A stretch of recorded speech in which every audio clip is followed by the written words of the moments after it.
തെരഞ്ഞെടുപ്പ് സമയത്ത് V D സതീശന് ജയിക്കാൻ വേണ്ടിയിട്ട് വാഹന മോഡിഫിക്കേഷൻ നടത്താമെന്ന് പറഞ്ഞിട്ടുണ്ടായിരുന്നു. എന്നിട്ട് ഇപ്പൊ എന്തായി? ഹൈക്കോടതി അതിനെന്തായാലും സ്റ്റേ കൊണ്ടുവന്നിട്ടുണ്ട്. നിങ്ങൾക്ക് വാഹന മോഡിഫിക്കേഷൻ ഇനി നടക്കുകയില്ല. ഇനി നിങ്ങളുടെ വണ്ടി നിങ്ങൾ മോഡിഫൈ ചെയ്യാൻ നോക്കിയാൽ അതെന്തായാലും പിഴ തന്നെ ഉണ്ടാവുള്ളൂ. ഏറ്റവും മിനിമം പിഴ നിങ്ങൾക്ക് ഉണ്ടാകാൻ പോണ 5000 രൂപയാണ്. വി ഡി സതീശന് ഈ കാര്യം പറഞ്ഞു വരുമ്പോൾ നിങ്ങൾ ഒരു കാര്യം ഓർക്കണമായിരുന്നു. ഇന്ത്യയിലുള്ള ഒരു നിയമവും സംസ്ഥാന സർക്കാരിന് മാറ്റാനുള്ള അനുമതി ഇല്ല. അത് അറിയാത്തതുകൊണ്ടാണ് നിങ്ങൾ ശരിക്കും പറഞ്ഞ വി ഡി സതീശനെ ജയിപ്പിച്ച് വിട്ടത്. പിന്നെ ഭരണമാറ്റം ഒരു ആവശ്യമായിരുന്നു, അത് വേറെ വിഷയം. പക്ഷെ വാഹന മോഡിഫിക്കേഷൻ ഇനി നടക്കില്ല. നിങ്ങൾ ഇനി ഹെഡ്ലൈറ്റ് നല്ല രീതിയിൽ വൈറ്റ് ലൈറ്റ് ഒക്കെ വെക്കുകയാണെങ്കിൽ, വേറെ സൗണ്ട് ഒക്കെ ഇടാൻ നോക്കുകയാണെങ്കിൽ ഇതൊന്നും എന്തായാലും നടക്കില്ല. കാരണം ഹൈക്കോടതി അത് ഇനി പറ്റില്ല എന്ന് തന്നെ പറഞ്ഞിട്ടുണ്ട്. വണ്ടിയെ തൊട്ട് കളി വേണ്ട, പോലീസും നടപടി എടുക്കുന്നു. ഓരോ രൂപമാറ്റത്തിനും പിഴ ഇടേണ്ടത് 5000 രൂപ വീതം എന്നാണ് പറഞ്ഞത്. അതായത് മോഡിഫിക്കേഷൻ ആയിട്ട് വണ്ടി കണ്ടാൽ ആ വണ്ടിക്ക് 5000 രൂപയല്ല ഇടാൻ പോകുന്നത്. ഇപ്പൊ നിങ്ങൾ പെയിന്റ് മാറ്റി വിചാരിച്ചോ, അതിന് 5000. സൗണ്ട് മാറ്റി വിചാരിച്ചോ, അതിന് 5000. സ്റ്റീറിംഗ് മാറ്റി വിചാരിച്ചോ, അതിന് 5000. വലിയ സൗണ്ട് ബോക്സ് വെച്ചു എന്ന് വിചാരിച്ചോ, അതിന് 5000. ഇങ്ങനെ 5000 വിട്ടിട്ടിട്ട് പോയിക്കൊണ്ടേയിരിക്കും. അപ്പൊ ഒരു പുതിയ വണ്ടി വാങ്ങേണ്ട പൈസ എന്തായാലും നിങ്ങൾക്ക് ഫൈൻ അടക്കേണ്ടി വരും. അതാണ് ഇനിയിപ്പോ ഉണ്ടാവാൻ പോകുന്നത്. അപ്പൊ അതിന് വി ഡി സതീശൻ പറഞ്ഞൊരു കാര്യമുണ്ട്. നിയമവിരുദ്ധമായ മാറ്റങ്ങളെ കുറിച്ചല്ല ഞാൻ പറഞ്ഞത്, അപകടകരമായ രൂപമാറ്റങ്ങൾ പാടില്ലെന്ന് നിയമം. ചെറുപ്പക്കാരുടെ മനസ്സുകൂടി നമ്മൾ കണക്കിലെടുക്കണം. വാഹനം ഓടിക്കുന്നവർക്കും മറ്റു യാത്രക്കാർക്കും രൂപമാറ്റം കൊണ്ട് അപകടം ഉണ്ടാകാൻ പാടില്ല. അല്ലാതെയുള്ള കർശന നിയമങ്ങൾ അല്പം ലഘൂകരിക്കണമെന്ന് വ്യക്തിപരമായ അഭിപ്രായം. വി ഡി സതീശൻ എന്തൊക്കെ പറഞ്ഞാലും ആ സമയത്ത് എന്തെങ്കിലും പറഞ്ഞിട്ട് തടി തപ്പാൻ അദ്ദേഹത്തിന് കഴിയും. അത് നല്ലൊരു കഴിവാണ്. അതന്നെയാണ് ശരിക്കും രാഷ്ട്രീയക്കാരന് വേണ്ടത്. അന്നും അദ്ദേഹം ഇതൊക്കെ തന്നെയാണ് പറഞ്ഞത്. കാരണം വൈറ്റ് ലൈറ്റ് ബ്രൈറ്റ് ലൈറ്റ് ഒക്കെ അടിക്കുമ്പോൾ ഓപ്പോസിറ്റ് നമുക്ക് കണ്ണിന് പ്രശ്നമുള്ള നമുക്കത് ഒട്ടും കാണാൻ പറ്റുന്നില്ല. അതുകൊണ്ട് വാഹന മോഡിഫിക്കേഷന്റെ ആവശ്യമൊന്നുമില്ല. എന്നിട്ട് എന്താ ഉള്ളത്? ഇടിച്ചിട്ട് ചാകല്ലാണ്ട് വേറൊന്നും ഇവിടെ നടക്കണില്ലല്ലോ. പിന്നെ മെസ്സി വിവാദം ഇപ്പൊ നടന്നുകൊണ്ടിരിക്കുകയാണല്ലോ. ED, Veena Vijayan, Pinarayi Vijayan, Messi, logistic company, ഇതൊക്കെ ആയിട്ട് ഇങ്ങനെ പ്രശ്നങ്ങളാണ് പിണറായി വിജയന് ഉള്ളത്. അപ്പോൾ ലോജിസ്റ്റിക് കമ്പനിയിൽ എന്തായാലും ബ്ലാക്ക് മണി വൈറ്റ് ആക്കാൻ വേണ്ടിയിട്ടാണ് ചെയ്തതെന്നുള്ളത് എന്തായാലും 2 ദിവസം മുമ്പ് എല്ലാവരും അറിഞ്ഞിട്ടുണ്ടാവും. അതേപോലെ തന്നെ മെസ്സിയുടെ കാര്യത്തിൽ മെസ്സിക്ക് വേണ്ടി മെസ്സിയെ കൊണ്ടുവരുമെന്ന് പറഞ്ഞിട്ട് 206 കോടി രൂപയാണ് ബ്ലാക്ക് മണി വൈറ്റ് ആക്കാൻ വേണ്ടിയിട്ട് അക്കൗണ്ടിലേക്ക് വന്നത്. അത് പല അക്കൗണ്ടിലായിട്ട് സ്പ്ലിറ്റ് ചെയ്ത് ഉണ്ട് എന്നുള്ളത് ഇഡി കണ്ടുപിടിച്ചിട്ടുണ്ട്. ഇതും പിണറായി വിജയന്റെ തലയിലാവും. കാരണം പിണറായി വിജയനാണല്ലോ ഇതിന് മേൽനോട്ടം വഹിച്ചത്. ശരിക്കും ബ്ലാക്ക് വൈറ്റ് ആക്കാൻ വേണ്ടിയിട്ട് ഒരു കള്ളക്കഥ ഉണ്ടാക്കിയതാണ് എന്നാണ് പറയുന്നത്. അതാണ് ഇപ്പൊ നടന്നിരിക്കുന്നതും. അങ്ങനെ ഒരു ന്യൂസും കൂടി ഇവിടെ കൊടുത്തിട്ടുണ്ട്. പിന്നെ അടുത്തൊരു ന്യൂസാണ്, നിങ്ങൾ നിങ്ങളുടെ അച്ഛനമ്മയെ സ്നേഹിച്ചത് അവരുടെ സ്വത്തുക്കൾ കണ്ടിട്ടാണോ? അവരുടെ സ്വത്തുക്കൾ വാങ്ങിയിട്ട് വൃദ്ധസദനത്തിൽ എങ്ങനെയെങ്കിലും ആക്കാന്നുള്ള വിചാരത്തിലാണോ നിങ്ങൾ നിൽക്കുന്നത്? എന്നാൽ അങ്ങനെ ഒന്നും ഇനിയിപ്പോൾ നിങ്ങൾക്ക് നടക്കാൻ പോകണില്ല. കാരണം കാലം ഒരു കാലചക്രം തന്നെയാണ്. ഇപ്പൊ നിങ്ങളുടെ സ്വത്തുക്കൾ നിങ്ങളുടെ മക്കൾ കണ്ടിട്ട് അത് കിട്ടാൻ വേണ്ടിയിട്ട് നിങ്ങളെ വൃദ്ധസദനത്തിലാക്കുമ്പോഴേ നിങ്ങൾ പഠിക്കുള്ളൂ. അതുവരെ നിങ്ങൾ പഠിക്കില്ല. അപ്പോഴേ നിങ്ങൾക്ക് അതിന്റെ വിഷമം അറിയുള്ളൂ. അപ്പോൾ ഇനിയിപ്പോൾ അത് നടക്കില്ല. മക്കൾ അച്ഛനമ്മേനെ നോക്കിയില്ലെങ്കിൽ അച്ഛനമ്മയുടെയും സ്വത്ത് മക്കൾക്ക് അവകാശം ഉണ്ടാവില്ല എന്നുള്ളൊരു തരത്തിലുള്ള നിയമങ്ങളൊക്കെ ഇപ്പോൾ വരാൻ പോകുന്നുണ്ട്. അതായത് നിങ്ങൾ നോക്കിയില്ലെങ്കിൽ നിങ്ങളുടെ അച്ഛനമ്മയുടെ സ്വത്തുക്കൾക്ക് അവകാശം നിങ്ങൾക്ക് ഉണ്ടാവില്ല എന്നാണ് പറഞ്ഞിരിക്കുന്നത്. മക്കൾ സംരക്ഷിക്കുന്നില്ലെന്ന പരാതിയുമായി നിയമത്തിന്റെ സഹായമെത്തുന്നത് കാത്ത് കേരളത്തിൽ കഴിയുന്ന 6000 മാതാപിതാക്കളാത്ര. അച്ഛനമ്മമാര് മക്കൾക്ക് കൊടുത്ത സ്വത്തുക്കൾ എന്തായാലും മക്കള് തിരിച്ച് അച്ഛനമ്മമാരുടെ പേരിൽ എഴുതി കൊടുക്കേണ്ട അവസ്ഥ എന്തായാലും വന്നിട്ടുണ്ട്. അതെന്തായാലും നല്ലതാണ്. ശരിക്കും പറഞ്ഞാൽ അച്ഛനമ്മയും മരിച്ചാൽ മാത്രമേ ആ സ്വത്തിന് അവകാശം മക്കൾക്ക് കൊടുക്കാൻ പാടുള്ളൂ എന്നുള്ള നിയമം വരണം. എന്നാൽ മാത്രമേ അച്ഛനമ്മയുടെ വില എന്താണെന്ന് എല്ലാവരും മനസ്സിലാക്കുള്ളൂ. അപ്പോൾ അതെന്തായാലും നിയമം പാസ്സാക്കിയിട്ടുണ്ട്. അപ്പോൾ മക്കൾക്ക് കൈമാറിയ സ്വത്തുക്കൾ ട്രൈബ്യൂണലുകൾ വഴി തിരിച്ചെഴുതി നൽകിയത് 135 കേസുകളാണ് കേരളത്തിൽ ഉണ്ടായിരിക്കുന്നതെന്ന് പറയുന്നത്. അപ്പൊ എത്രമാത്രം ഒഴിയാബാധയായിട്ടാണ് ഇവരെ കാണുന്നത് എന്നുള്ളത് നിങ്ങളൊന്ന് മനസ്സിലാക്കണം. പിന്നെ മനോരമയിൽ എന്തായാലും ഫ്രണ്ട് പേജിൽ ആദ്യമായിട്ട് സിനിമയുടെ പരസ്യം കൊടുത്തിട്ടുണ്ട്. ഓണപ്പടം കാണേണ്ട ബദ്ലേഹം കുടുംബ യൂണിറ്റിന്റെ വലിയ പരസ്യമാണ് കൊടുത്തിരിക്കുന്നത്. അപ്പൊ എന്തായാലും ഓണം നിവിൻ തൂക്കി എന്നൊക്കെ ഓൾറെഡിയെ പറയുന്നുണ്ട്. ഓണത്തിന് നിറയെ ക്ലാഷ് ഉണ്ടായിരുന്നു. ഇപ്പോൾ ഏത് പടവും ഇല്ല, നിവിന്റെ പടം മാത്രമേ ഉള്ളൂ. ഇപ്പോൾ 2ാമത്തെ ദിവസത്തിന് ശേഷം ഖലീഫയ്ക്ക് എന്തായാലും നല്ല റിപ്പോർട്ട് വരുന്നുണ്ട്. എന്തിനാ റിവ്യൂ പറഞ്ഞിട്ട് ഈ സിനിമയെ നശിപ്പിക്കണേ എന്നാണ് പറയുന്നത്. അതിൽ കമന്റ് സെക്ഷനിൽ കുറെ പേര് പറയണം അതല്ലെങ്കിലും ഏതെങ്കിലും പടം പൊട്ടിയ മുസ്ലിം ചായവുള്ള പടം കൊടുക്കുമ്പോൾ മുസ്ലിംസ് അതിനെ തെറി പറഞ്ഞിട്ടും കമന്റ് ഇട്ടിട്ടും അതിനെ സ്ട്രൈക്ക് ചെയ്യുമല്ലോ എന്നൊക്കെ പറഞ്ഞിട്ടുള്ള ഒരു സോഷ്യൽ മീഡിയ പോരൊക്കെ ഇപ്പൊ നടക്കുന്നുണ്ട്. അങ്ങനെയുള്ള ന്യൂസൊക്കെ ഇന്നലെ കണ്ടിട്ടുണ്ടായിരുന്നു. മാതൃഭൂമിയിൽ ഫ്രണ്ട് പേജിൽ അതിനെ കൊടുത്തിരിക്കുന്ന സ്പോൺസർമാരുടെ അക്കൗണ്ടിൽ 206 കോടി ആരുടെ പണം എന്നാണ് ചോദിക്കുന്ന വീഡി. അപ്പൊ എന്തായാലും അതിനൊരു ഉത്തരം കൊടുക്കാൻ കഴിഞ്ഞിട്ടില്ല. അപ്പൊ വിജിലൻസിനെ കൊണ്ട് അന്വേഷിപ്പിക്കണം എന്നാ പിണറായി വിജയൻ പറയുന്നത്. അപ്പൊ പിണറായി വിജയൻ പറയണായിരിക്കും വിജിലൻസ് കേൾക്കുന്നുണ്ടാവുക, അതുകൊണ്ടാണ് വിജിലൻസിനെ കൊണ്ട് അന്വേഷിപ്പിക്കണം എന്ന് പറയുണ്ടാവുക. പിന്നെ ഒന്നുണ്ട്, പിണറായി വിജയന് ഒന്ന് കഴിഞ്ഞാൽ ഒന്നിങ്ങനെ വന്നുകൊണ്ടേയിരിക്കുകയാണ്.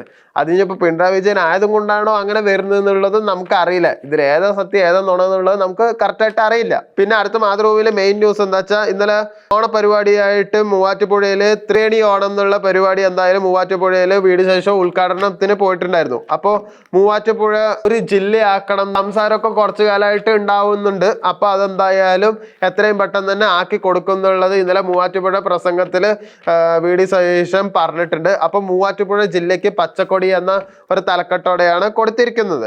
നാളെ ഉത്രാട പാച്ചലാണ്, മറ്റന്നാൾ തിരുവോണമാണ്. അപ്പോൾ തിരുവോണം എന്ന് പറഞ്ഞാൽ ശരിക്കും പറഞ്ഞാൽ ഓണസദ്യ പറഞ്ഞാൽ ഭയങ്കര വിറ്റാമിൻ ഉള്ള ഒരു ഫുഡും കൂടിയാണ്. അതാണ് ഈ ഓണസദ്യന്റെ പ്രത്യേകത. അപ്പോൾ ഈ വിറ്റാമിൻസ് എല്ലാം കൂടി അടങ്ങുമ്പോൾ നമ്മുടെ ശരീരം നന്നാവും. ഓണസദ്യ കഴിക്കാൻ പറ്റണ ഒരാളുണ്ടെങ്കിൽ അയാൾ 100-120 വയസ്സ് വരെ സുഖമായിട്ട് ജീവിക്കുന്നതാണ് പറയുന്നത്. കാരണം അത്രയ്ക്ക് വിറ്റാമിൻസ് ശരിക്കും പറഞ്ഞാൽ ഓണത്തിനുണ്ട്. ഓണത്തിന് ശരിക്കും പറഞ്ഞാൽ ഒരു 100 വർഷം മുമ്പ് പായസം എന്നുള്ള കൺസെപ്റ്റ് ഉണ്ടെങ്കിലും പാലൊഴിച്ചിട്ടുള്ള പായസം എന്നുള്ള കൺസെപ്റ്റ് ഓണത്തിന് ശരിക്കും പറഞ്ഞാൽ ഉണ്ടായിട്ടില്ല ഒരു 100 വർഷങ്ങൾക്ക് മുമ്പ്. കാരണം അന്ന് പഞ്ചസാരയില്ല, അന്ന് ശർക്കര മാത്രമേ ഉള്ളൂ, അന്ന് അവില് മാത്രമേ ഉള്ളൂ. അന്ന് ശർക്കരയും അവിലും ഗോതമ്പും കൊണ്ടുണ്ടാക്കിയ പായസങ്ങളാണ് കേരളത്തിൽ കുടിച്ചിട്ടുണ്ടായിരുന്നത്. അങ്ങനെ നോക്കുമ്പോൾ നല്ലൊരു വിറ്റാമിൻ തന്നെ ആയിരുന്നു. അപ്പൊ അങ്ങനെ ഒരു ഓണസദ്യന്റെ ഒരു നിറവിൽ എന്ന് പറഞ്ഞിട്ടുള്ള മാതൃഭൂമിയിൽ ഒരു സാധനം കൊടുത്തിട്ടുണ്ട്. ചോറാണെങ്കിൽ തവിടോട് കൂടിയ അരി ഉപയോഗിക്കുന്നതായിരിക്കും നല്ലതെന്ന് പറയണു. കാരണം ബി കോംപ്ലക്സ് വൈറ്റമിനുകൾ അതിൽ നല്ല കൂടുതലാണ്. അതുകൊണ്ട് പ്രമേഹ രോഗികൾക്ക് ഇത് കൂടുതൽ നല്ല പ്രയോജനം ചെയ്യുന്ന പറയുന്നത്. അതുപോലെ പരിപ്പ് നല്ല പ്രോട്ടീൻ വിഭവമാണ്.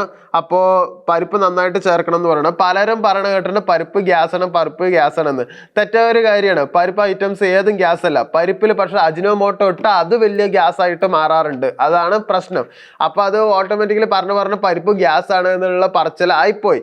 പരിപ്പ് ഏറ്റവും നല്ല ഒരു പ്രോട്ടീൻ തന്നെയാണ്. അതുപോലെ തന്നെ ഇഞ്ചിക്കറി ആന്റി ഓക്സിഡന്റുകൾ രോഗപ്രതിരോധ ശേഷി വർദ്ധിപ്പിക്കാൻ സഹായിക്കും. അതുകൊണ്ട് ഇഞ്ചിപ്പുളി നന്നായിട്ട് കൂട്ടുന്നതാണ് നല്ലതെന്ന് പറയുന്നു.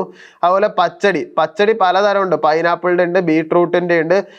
ഈ തെക്ക് ഭാഗത്താണ് കൂടുതലും ഞാൻ ബീട്രൂട്ടിൻ്റെ ഉണ്ടാക്കണം കണ്ടിരിക്കുന്നത്. പക്ഷെ വടക്ക് ഭാഗത്ത് കൂടുതലും നമ്മുടെ നാട്ടിലൊക്കെ പാലക്കാടൊക്കെ പൈനാപ്പിൾ പച്ചടിയാണ് കൂടുതലും ഉണ്ടാക്കാറുള്ളത്. ബീട്രൂട്ട് പച്ചടി ഉണ്ടാക്കുമ്പോൾ അത് രക്തം ഉൽപ്പാദിപ്പിക്കാൻ സഹായിക്കും. പൈനാപ്പിൾ പച്ചടി ഉണ്ടാക്കുമ്പോൾ വയറിന്റെ ദഹനത്തിനും നല്ലതാണ്. അതുപോലെ തന്നെ അവിയൽ, എല്ലാ പച്ചക്കറികളും തേങ്ങയും കൂടി അറിഞ്ഞ ഒരു സാധനമാണ് അവിയൽ. അപ്പോൾ അത് എല്ലാ നാരാണ് അവിയലിൽ കൂടുതൽ. അപ്പോൾ നാര് കൂടുന്തോറും വയറിന്റെ അസുഖങ്ങൾ കമ്മിയായി കിട്ടും. അതുപോലെ സാമ്പാർ പ്രോട്ടീനും കൊണ്ട് നിറഞ്ഞ ഒരു സാധനമാണ് സാമ്പാർ പൊടി ഇട്ടിട്ട് കാര്യമില്ല, തേങ്ങയും മസാലയും അരച്ചിട്ടുള്ള സാമ്പാർ കൂട്ടുന്നതായിരിക്കും നിങ്ങൾക്ക് നല്ലത്. അതുപോലെ പുളിശ്ശേരി, മോര്, രസം. മോര് കൂടുതലായിട്ട് കഴിക്കുമ്പോൾ നിങ്ങൾക്ക് വയറ് നന്നായിട്ട് വിഘടിക്കും. അതുകൊണ്ട് വയറിന്റെ ഉള്ളിൽ ചെറുകുടലിലും വൻകുടലിലൊന്നും ആവശ്യമില്ലാത്ത വസ്തുക്കൾ ഉണ്ടാവില്ല.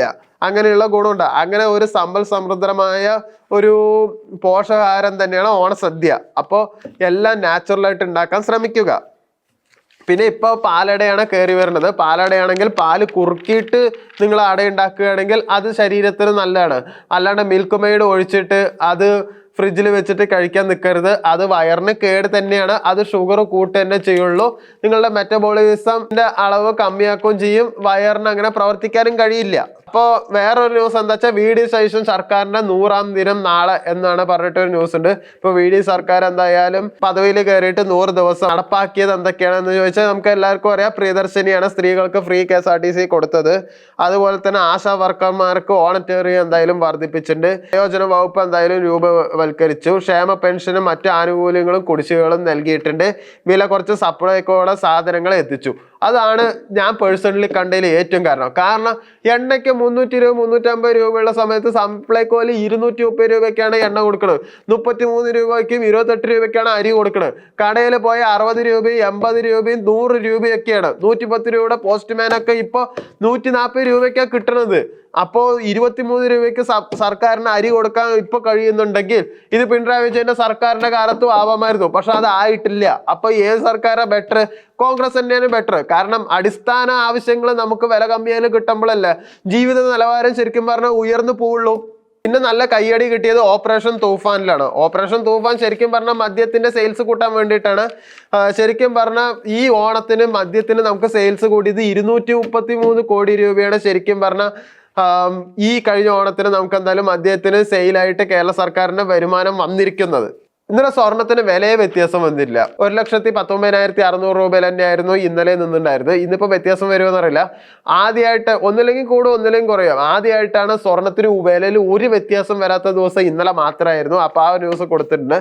പിന്നെ മാസാണ് മൈജി പറഞ്ഞിട്ട് കൊടുത്തിട്ടുണ്ട്. കേരളത്തിൽ നിന്ന് മാത്രം 10,000 കോടി രൂപയുടെ വിൽപ്പന ലക്ഷ്യമാണ് മൈജി എന്തായാലും പറഞ്ഞിരിക്കുന്നത്. ഈ ഓണത്തിന് മാത്രം 2,500 കോടി രൂപയുടെ സെയിൽസ് മൈജി നേടുന്ന പറയുന്നത്. 2,500 കോടി രൂപ അത്രമാത്രം മൊബൈൽ വിറ്റിട്ട് ലാഭം ഉണ്ടാവുമെന്ന് എനിക്ക് അറിയില്ലായിരുന്നു. കേരളത്തിൽ ഷോറൂമിൽ അത്രയും വിൽപ്പന നടക്കും എന്നുള്ളതും കൂടി എനിക്ക് അറിയില്ലായിരുന്നു. 10,000 പേർക്ക് തൊഴിലവസരങ്ങൾ എന്തായാലും മൈജി കൊടുത്തിട്ടുണ്ട്. മൈജിക്ക് ഒരു പ്രത്യേകതയുണ്ട്. 2006 മറ്റാണ് മൈജി തുടങ്ങിയിരിക്കുന്നത്. പഴയ സാധാ ഫോണിലൂടെയാണ് തുടങ്ങിയിരിക്കുന്നത്. അതും നമ്മുടെ കോഴിക്കോട് താമരശ്ശേരി ഭാഗത്താണ് ആദ്യത്തെ മൈജി തുടങ്ങിയത്. കൊയിലാണ്ടി കഴിഞ്ഞിട്ടുള്ള സ്ഥലത്ത് എനിക്ക് കറക്റ്റ് ഓർമ്മയില്ല. അപ്പോൾ ഈ ആദ്യത്തെ ഒരു ഷോറൂം തുടങ്ങുമ്പോൾ സാധാ മൊബൈൽ കടയായിരുന്നു. പിന്നെ അത് 2ആയി 4ആയി. ഇപ്പൊ കേരളത്തിലെ എല്ലാ ജില്ലകളിലും ഓരോ ജില്ലകളിലും 3-4 മൈജി വെച്ചിട്ട് ഉണ്ട്. കേരളത്തിൽ മാത്രം തുടങ്ങിയിട്ട് കേരളത്തിൽ ഇത്രയും നന്നായി വളർന്നിട്ട് കേരളത്തിൽ മാത്രം ഷോപ്പുള്ള ഒരു മൊബൈൽ ഷോപ്പ് 10,000 കോടി രൂപ ടേൺ ഓവറിൽ എത്തണമെങ്കിൽ അത് ചെറിയ കാര്യമൊന്നുമില്ല. കേരളത്തിൽ മാത്രമായിട്ട് അങ്ങനെ ഒരു കമ്പനിക്ക് കിട്ടിയിട്ടുണ്ടാവില്ല. അങ്ങനെ 10,000 30,000 ടേൺ ഓവർ ഒക്കെ ഉണ്ടെങ്കിൽ അവർക്ക് മറ്റു സംസ്ഥാനങ്ങളിലും ബ്രാഞ്ച് ഉണ്ടാവണം. മൊബൈലിന്റെ കാര്യത്തിലല്ല, സ്വർണ്ണമാണെങ്കിലും എന്താണെങ്കിലും എന്ത് ബിസിനസ് ചെയ്യണമെങ്കിലും അങ്ങനെയാണ്. പക്ഷെ മൈജി മാത്രം നല്ല വ്യത്യസ്തമായിട്ട് നിന്നു. കാരണം അവർ അത്രയും നന്നായിട്ട് മാർക്കറ്റിംഗ് ചെയ്യുന്നുണ്ട്. അവരുടെ സർവീസും നല്ലത് തന്നെയാണ്. പിന്നെ വേറൊരു ന്യൂസാണ്, യുദ്ധകാലത്ത് തെരഞ്ഞെടുപ്പ് നടത്തില്ലെന്ന് സെലൻസ്കി. അതായത് നമ്മുടെ യുക്രൈൻ പ്രസിഡന്റ് എന്തായാലും യുദ്ധം ആയതും കൊണ്ട് തെരഞ്ഞെടുപ്പ് നടത്താൻ പോകുന്നില്ല. അപ്പൊ അദ്ദേഹം തന്നെയായിരിക്കും ഇനിയിപ്പോ പ്രസിഡന്റ് ആയിട്ടും പ്രധാനമന്ത്രിയായിട്ടും ഇനിയിപ്പോ തുടരുകയെന്നാണ് പേഴ്സണലി ഉദ്ദേശിക്കുന്നത്. അങ്ങനെ ഒരു ന്യൂസ് ഉണ്ട് അവിടെ. പിന്നെ അടുത്ത സ്പോർട്സ് ന്യൂസ് ആണ്. സെഞ്ചുറി ദേവ് എന്ന് പറഞ്ഞിട്ട് ഒരു ഇത് കൊടുത്തിട്ടുണ്ട്. 2ാം ക്രിക്കറ്റ് ടെസ്റ്റിൽ ഇന്ത്യക്ക് 5ന് 300 റൺ എന്തായാലും കിട്ടിയിട്ടുണ്ട്. 5 വിക്കറ്റേ പോയിട്ടുള്ളൂ. എന്തായാലും ദേവദത്ത് പടിക്കലിന് വീണ്ടും സെഞ്ചുറി കിട്ടിയിട്ടുണ്ട്. എന്തായാലും ഈ ടെസ്റ്റിൽ എന്തായാലും വീണ്ടും 2 സെഞ്ചുറി ദേവദത്ത് പടിക്കൽ തന്നെ അടിച്ചിരിക്കുന്നത്. എന്തായാലും ടെസ്റ്റിൽ അദ്ദേഹം നന്നായിട്ട് കളിക്കുന്നുണ്ട്. പക്ഷെ ഏകദിനത്തിൽ വരുമ്പോൾ എങ്ങനെയാവും എന്നുള്ളത് എന്തായാലും ടെസ്റ്റ് കഴിഞ്ഞിട്ട് ഇനിയിപ്പോൾ പറയാൻ പറ്റുള്ളൂ. തെരുവ് നായ ശല്യം ഇപ്പം നല്ല രീതിയിൽ കൂടുകയാണ്. അപ്പോൾ തെരുവ് നായ കൊല്ലണതിന് എനിക്ക് വിഷമമുണ്ട്. പക്ഷെ തെരുവ് നായ മനുഷ്യരെ കൊല്ലുന്നതിലും വിഷമമുണ്ട്. രണ്ടും മോശമായിട്ടുള്ള കാര്യമാണ്. അപ്പോൾ അത്യാവശ്യം കുറെ നായ്ക്കളെ ഇപ്പോൾ വിഷം വെച്ച് കൊന്നു. നാട്ടിലൊന്നും ഇപ്പം അധികം നായ്ക്കളെ കാണാറില്ല. അത് പെട്ടെന്നൊരു മിന്നൽ ആക്രമണമായിരുന്നു. അപ്പോൾ ഒടുവിൽ മാർഗരേഖയായിട്ട് വന്നിട്ടുണ്ട് തെരുവ് നായ്ക്കളുടെ ദയാവധം. നായ്ക്കൾ ഒരുമിച്ച് ഇരിക്കുമ്പോൾ ദയാവധം പാടില്ല എന്നും ദയാവധത്തിനായി പിടികൂടുന്ന നായ്ക്കൾ 3 ദിവസം ഷെൽട്ടറുകളിൽ പാർപ്പിക്കണം. മൃഗസ്നേഹികളായ വ്യക്തികൾക്കോ അംഗീകൃത സംഘടനകൾക്കോ അവയെ ഏറ്റെടുക്കാൻ അവസരമുണ്ട് എന്നാണ് പറയുന്നത്. ഉത്തരവ് നടപ്പാക്കിയതിന്റെ പേര് ഉദ്യോഗസ്ഥർക്കെതിരെ നിയമ നടപടികൾ ഉണ്ടാവില്ല എന്നും കൂടി പറഞ്ഞിട്ടുണ്ട്. അങ്ങനെ ഒരു ന്യൂസ് ഉണ്ട്. അടുത്ത മനോരമയിലെ ചർമ്മ പേജാണ്. ഇത് കണ്ടപ്പോൾ എനിക്ക് ഓർമ്മ വന്നെന്താ വെച്ചാ, പണ്ട് ചർമ്മക്കോളം പറഞ്ഞിട്ട് ഒരു പേജേ കാണുള്ളൂ, ഒരു പുറം മാത്രമേ കാണുള്ളൂ. ഇപ്പൊ അങ്ങനെയല്ല, ചർമ്മക്കോളം പറഞ്ഞിട്ട് 2 പേജ് ഫുള്ളായി. അപ്പോൾ മരണസംഖ്യ ഇതിൽ കൂടി എന്നാണ് നമ്മളതിന് മനസ്സിലാക്കേണ്ടത്. ഒന്നും അധികം പ്രായമായിട്ടുള്ളവരും അല്ല, പ്രായവരും ഉണ്ട്, പക്ഷെ പ്രായം കുറഞ്ഞവരും ഉണ്ട്. പ്രായം കുറഞ്ഞവരാണ് പകുതിക്ക് പകുതി പ്രായം കുറഞ്ഞവരെയാണ് കാണുന്നത്. അപ്പോൾ അതൊക്കെയാണ് ഇന്നത്തെ പ്രധാനപ്പെട്ട വാർത്തകളായിട്ട് പത്രവാർത്താസിൽ ഇന്നിപ്പോൾ ഉണ്ടായിരുന്നത്. അപ്പോൾ പത്രവാർത്താസിൽ നമുക്ക് നാളെ വീണ്ടും കാണാം. ക്യാമറാമാൻ ശ്രീഷയ്ക്കൊപ്പം സുവിത്ത്.